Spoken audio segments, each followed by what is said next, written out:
duduk situ enak kali bang.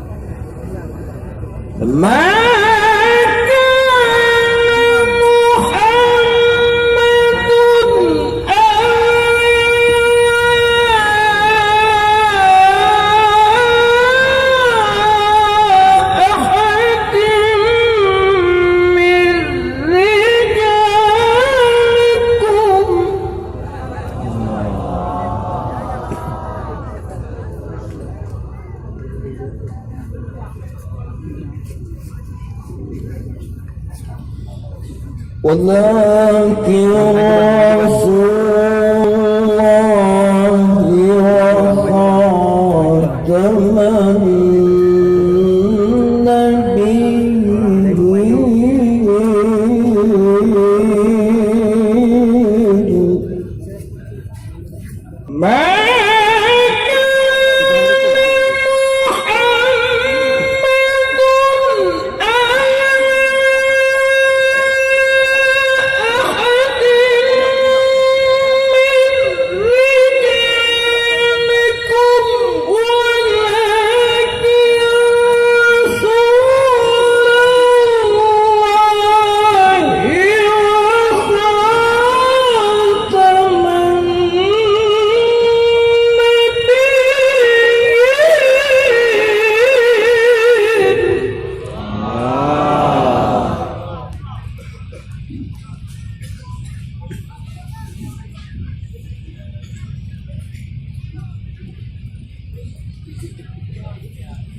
وكان الله بكل شيء عليما.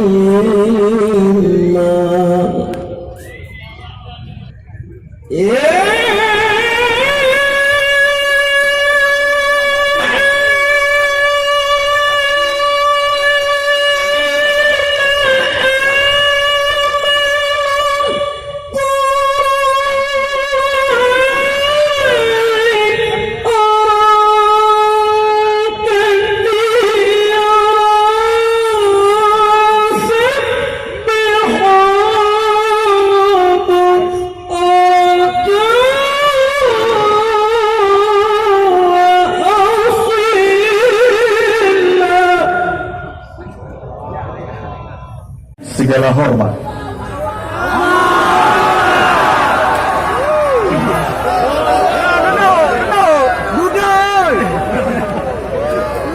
warahmatullahi wabarakatuh.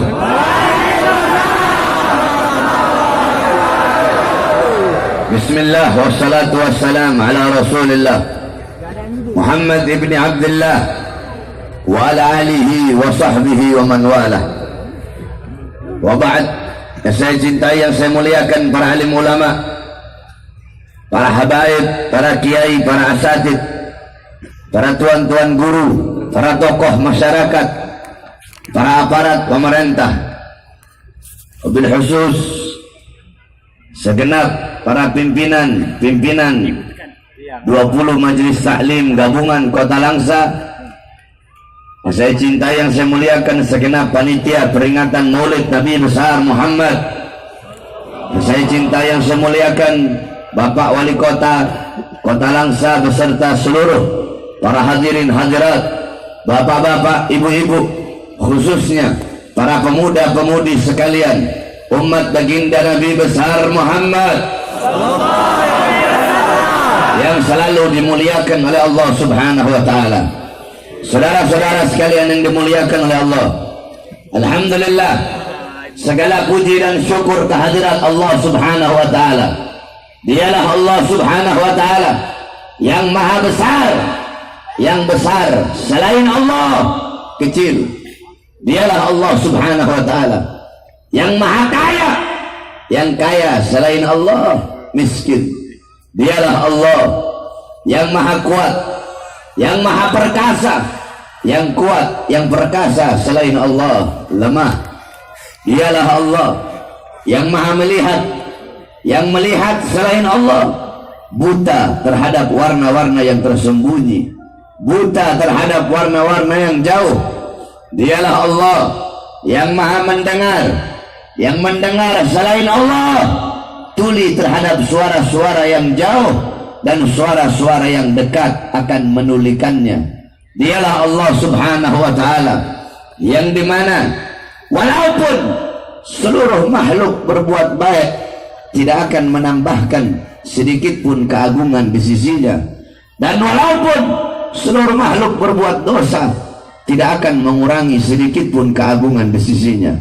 Dialah Allah yang maha berilmu, yang berilmu selain Allah adalah pencari ilmu.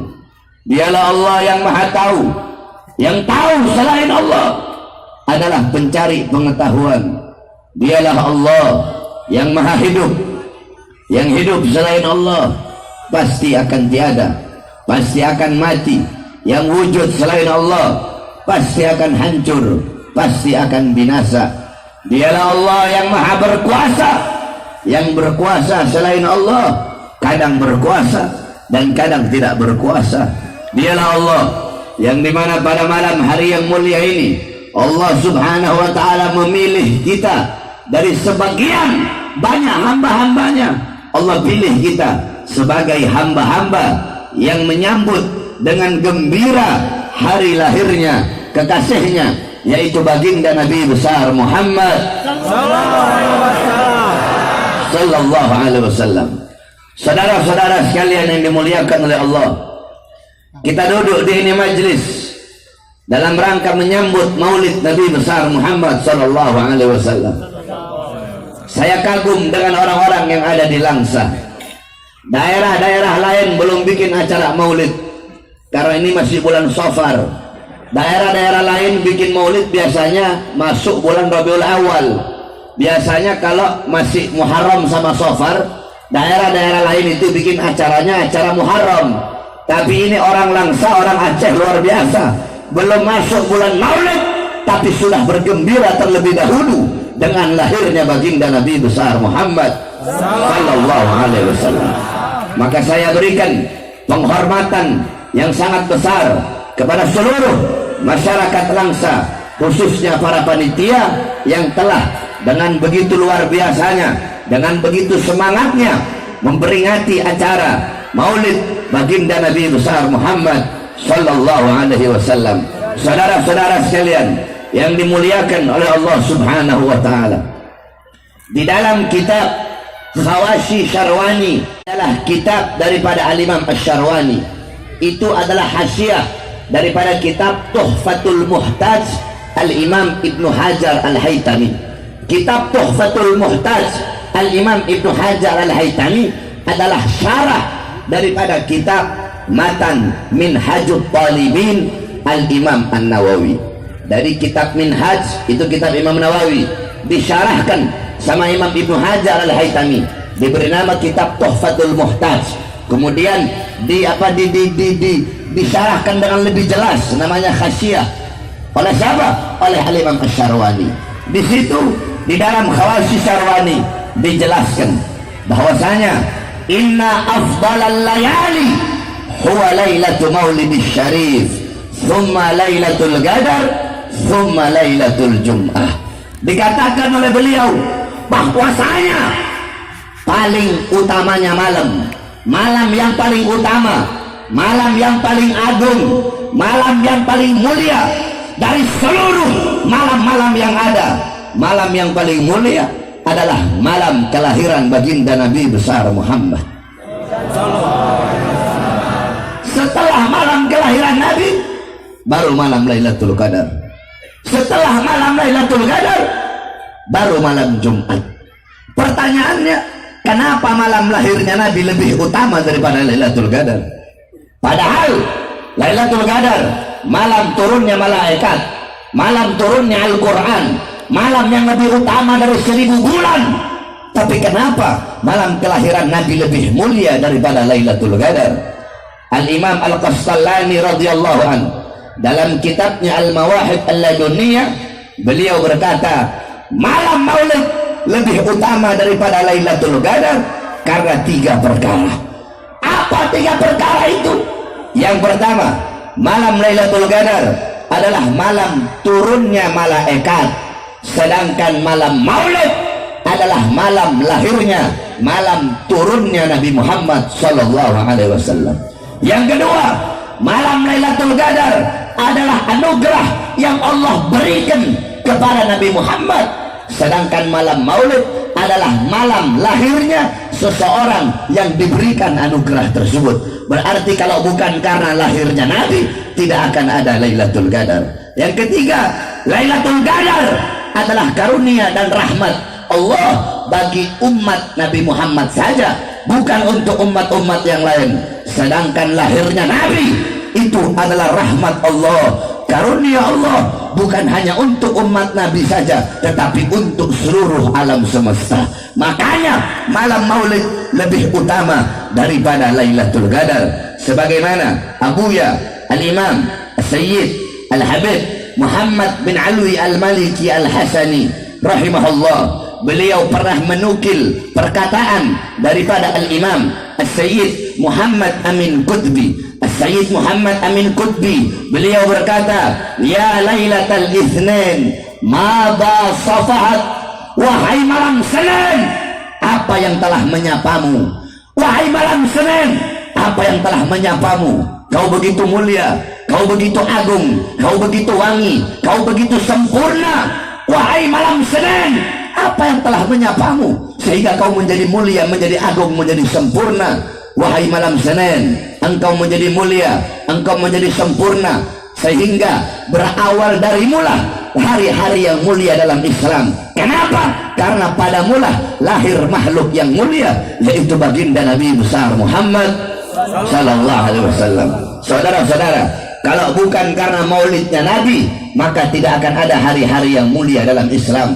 Sehingga bagi kami, hari lahirnya Nabi adalah hari yang paling mulia di muka buminya Allah. Kenapa? Karena hari lahirnya Nabi itulah yang membuka hari-hari yang mulia dalam Islam.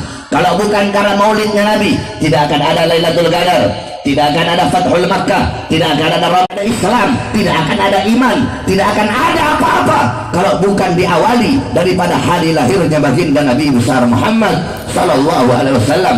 Makanya dalam Al-Qur'an Allah Subhanahu wa taala berfirman, "Qul bifadlillah wa birahmati fabidzalika falyafrahu." Katakanlah, dengan karunia Allah, dengan anugerah Allah, dan dengan rahmat Allah, maka dengan karunia, dengan anugerah, dengan rahmat tersebut, falyafrahu, hendaklah mereka bergembira. Pertanyaannya, apa karunia Allah? Apa anugerah Allah? Apa rahmat Allah? Saudara-saudara, dalam kitab tafsir Ma'alimut Tanzil Al-Imam Baghawi, dalam kitab tafsir Jami'ul Bayan Al-Imam Ibnu Jarir At-Tabari, dalam kitab tafsir Jami'ul Ahkam Al-Imam Qurtubi, kemudian dalam kitab tafsir Anwarut Tanzil Al-Imam Baydawi, kemudian dalam kitab tafsir Madarikut Tanzil Al-Imam An-Nasafi, kemudian dalam tafsir Jalalain Al-Imam Jalaluddin Al-Mahalli dan Al-Imam Jalaluddin As-Suyuti, dijelaskan karunia Allah dalam ayat tersebut adalah ilmu. Menurut sebagian ulama yang lain, karunia Allah dalam ayat tersebut adalah Al-Quran. Terus, siapa rahmat Allah dalam ayat tersebut? Rahmat Allah dalam ayat tersebut adalah baginda Nabi besar Muhammad sallallahu alaihi wasallam. Sebagaimana dalam ayat yang lain Allah berkata, "Wa ma arsalnaka illa rahmatan lil alamin." Tidak aku utus engkau wahai Muhammad kecuali engkau adalah rahmat bagi seluruh alam semesta.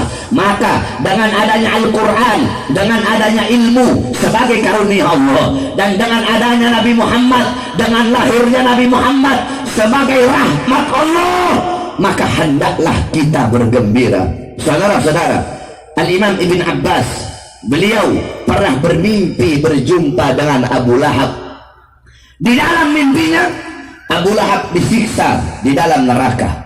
Akan tetapi setiap hari Senin, dari selah-selah jari Abu Lahab itu keluar air, sehingga dia bisa minum dari air tersebut.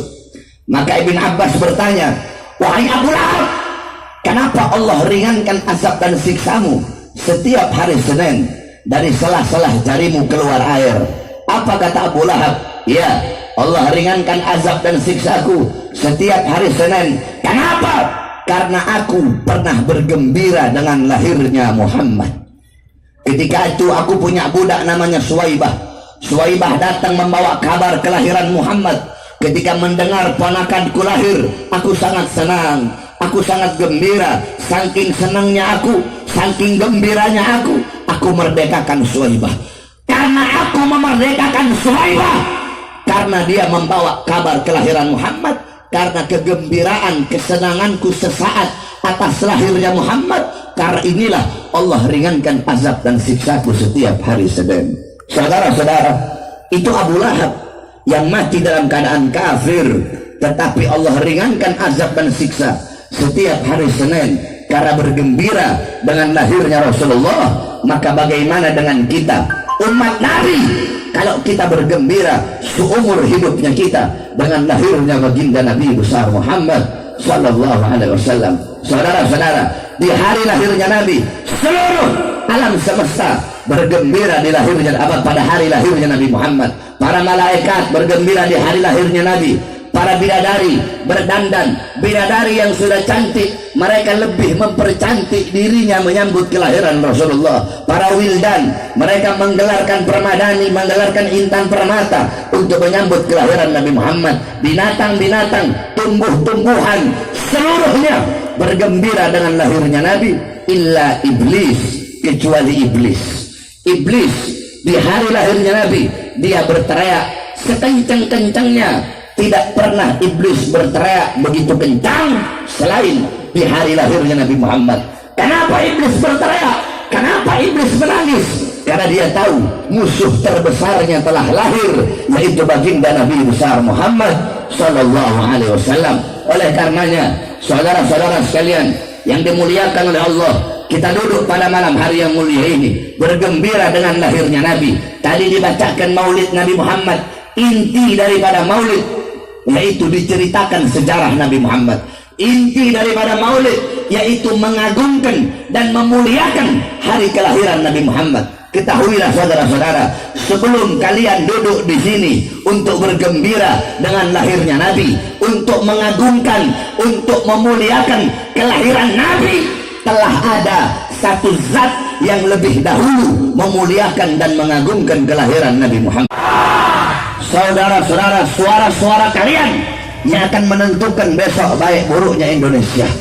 Suara-suara kalian yang akan menentukan apakah besok Indonesia akan mendapatkan pemimpin yang adil atau pemimpin yang zalim. Dan kalau kalian salah dalam memilih pemimpin, maka suara kalian akan dimintai pertanggungjawaban oleh Allah Subhanahu wa taala. Oleh karenanya, saudara-saudara sekalian, jikalau kalian semua ingin Indonesia menjadi negara yang baik, negara yang jaya, negara yang makmur, negara yang sejahtera, sejahtera rakyatnya, sejahtera bangsanya, sejahtera ekonominya.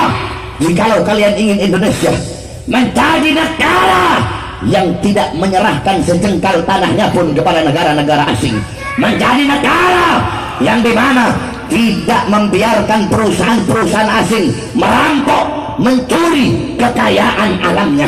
Kalau kalian ingin negara Indonesia menjadi negara yang tidak tunduk kepada Amerika, tidak tunduk kepada Cina, menjadi negara yang merdeka dari sambilan naga, menjadi negara yang disegani oleh negara-negara asing. Jikalau kalian ingin Indonesia menjadi negara yang menjunjung tinggi nilai-nilai Islam, menjunjung tinggi ayat suci di atas ayat konstitusi, jikalau kalian ingin Indonesia ke depan menjadi negara yang melindungi seluruh agama, Islamnya, Kristennya, Hindunya, Budanya, menjadi negara yang melindungi seluruh suku, bangsa dan rakyatnya, menjadi negara yang memperlakukan seluruh agama, suku, budaya yang ada di Indonesia dengan seadil-adilnya, hukumnya tajam di atas dan tajam di bawah. Jikalau engkau ingin Indonesia menjadi negara yang dimana baldatun thayyibatun wa rabbun ghafur. Kalau ini yang kalian inginkan, maka tidak ada jalan lain, tidak ada cara lain. Kalian para kepala-kepala keluarga harus kalian jadikan rumah-rumah tangga kalian. Kalian para tokoh-tokoh masyarakat, jadikan desa kalian, kampung kalian, kota kalian. Kalian para ulama, para tuan guru, jadikan pondok pesantren kalian, majelis taklim kalian, masjid kalian, musola kalian, lahan dakwah kalian, panggung-panggung ceramah kalian. Jadikan itu semua sebagai posko-posko yang memenangkan calon yang diusung ulama, yaitu Prabowo dan Sandiaga Uno. Saudara-saudara, saya tanya masyarakat Langsa 2019, masyarakat Langsa 2019 ganti presiden atau tidak? Ganti presiden atau tidak? Ganti presiden atau tidak? Ganti presiden atau tidak? Masyarakat Langsa kurang keras. Ganti atau tidak? Ganti atau tidak? Loh, kenapa ya? Presiden pendusta, presiden pembohong, presiden pemberi janji palsu, presiden pengkhianat, presiden kacung-kacung asing, presiden kacung partai, presiden yang hidup senang, hidup kenyang di saat rakyat susah, di saat rakyat kelaparan, di saat rakyat menderita, di saat rakyat pengangguran.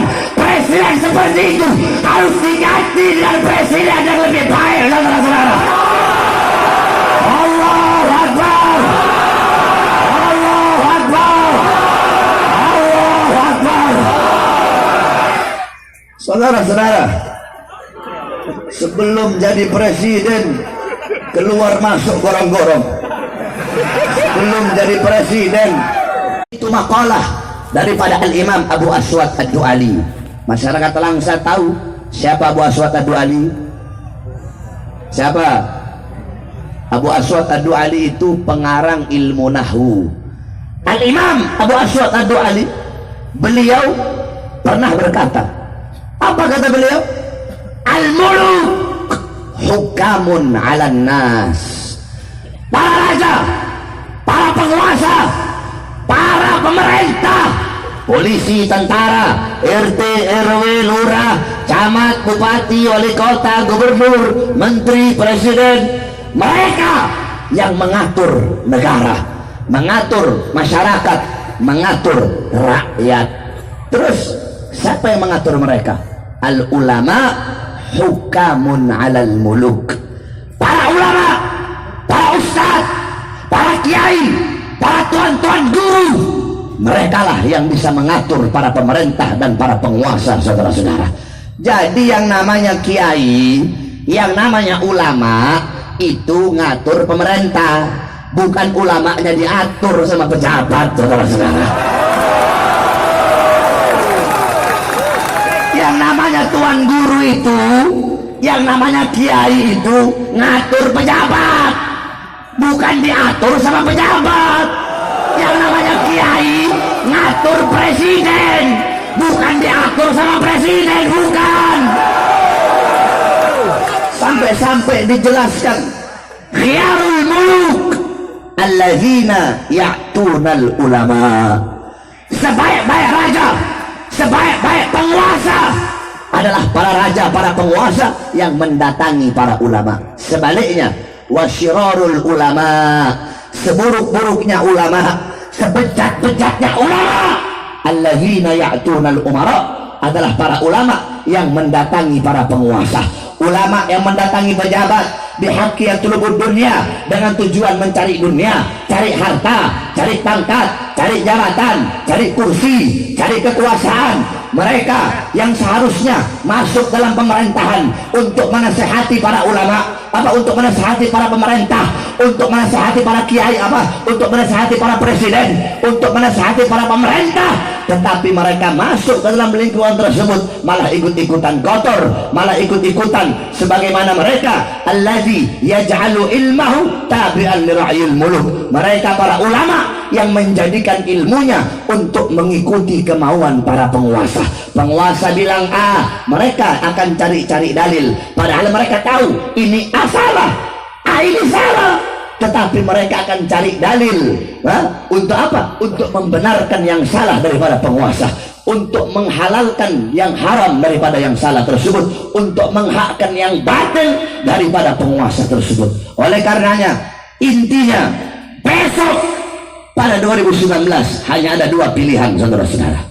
Yang pertama yaitu kiai pilihan presiden, ulama pilihannya presiden. Yang kedua, presiden pilihannya ulama. Saya tanya masyarakat Langsa, yang satu ulama pilihan presiden, yang kedua presiden pilihannya ulama. Saya tanya, jawab yang jujur, mana yang lebih baik, satu apa dua? Satu apa dua? Mana yang lebih bagus, satu apa dua? Satu apa dua? Satu adalah ulama pilihan presiden, dua adalah presiden pilihan ulama. Mana yang harus dipilih, satu apa dua? Menjadi budak di tanah air kita sendiri, saudara-saudara. Banyak rakyat susah, makanya saya sampaikan, kalau para pahlawan-pahlawan zaman dulu, para pahlawan, mereka mengorbankan jiwa, mengorbankan nyawa, mengorbankan darah demi rakyat, demi bangsa, demi Indonesia. Itu pahlawan zaman dahulu. Pejabat-pejabat sekarang, mereka korbankan rakyat, mereka korbankan bangsa, mereka korbankan negara. Indonesia yang jadi korban, merah putih yang jadi korban, rakyat yang jadi korban. Mereka korbankan kita rakyat untuk kepentingan perut dan partainya, saudara-saudara. Makanya tidak ada cara lain. 2019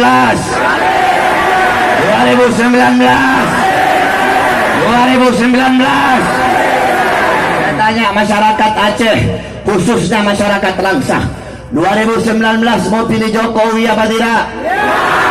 Mau pilih Jokowi apa tidak? Mau pilih Jokowi apa tidak? Wakilnya kiai, pilih apa tidak? Ibu-ibu kiai, pilih apa tidak? Kiai, kiai, ulama, wakilnya Habib, cucu Nabi, Habib, cucunya Rasulullah. Pilih apa tidak? Pilih apa tidak? Pilih apa tidak? Loh, Habib kenapa nggak pilih Jokowi? Jokowi kan wakilnya kiai.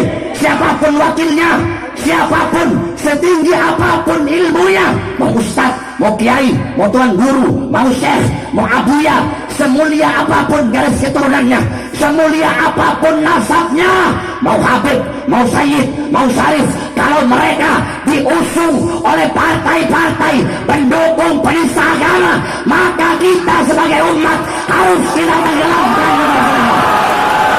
Allah Akbar, Allah Akbar. Kalau ada yang tanya dalilnya gampang. Kalau ada yang tanya, loh kenapa nggak pilih Jokowi? Kan wakilnya ulama. Bilang, di dalam kitab Tasbitul Fuad. Kitab apa? Kurang keras, kitab apa? Dalam kitab Tasbitul Fuad, karangan Al-Habib Abdullah bin Alwi Al-Haddad, yaitu panjang. Itu di akhir beliau jelaskan, idza taghayyara ar-ru'us taghayyara al-mar'us. Nah, semua ikut saya. Idza taghayyara ar-ru'us taghayyara al-mar'us. Kalau pimpinannya berubah, maka yang dipimpin pun akan berubah. Pimpinannya rusak, yang dipimpin pun akan rusak. Saya tanya, partai yang mengusung mereka berdua partai apa? Ayo jangan takut. Masa orang Aceh takut? Setahu saya orang Aceh itu berani-berani. Kalau ada orang Aceh takut, diragukan Acehnya itu. Bukan orang Aceh itu kalau penakut itu. Jawab yang kalau saya tanya, partai apa? Partai apa? Partai apa? Partai apa? Partai yang selama ini menurutkan Islam, partai apa? Partai yang mengkriminalisasi Habib Rizik, partai apa? Partai yang di dalamnya menjadi sarang PKI, partai apa? Partai apa? Ketua Ketuanya siapa? Ketuanya siapa? Jangan takut. Ketuanya siapa? Ketuanya siapa? Ketuanya bagus sama rusak? Bagus sama rusak? Bagus sama rusak? Ketuanya udah rusak, pimpinannya udah rusak. Mau siapapun yang dia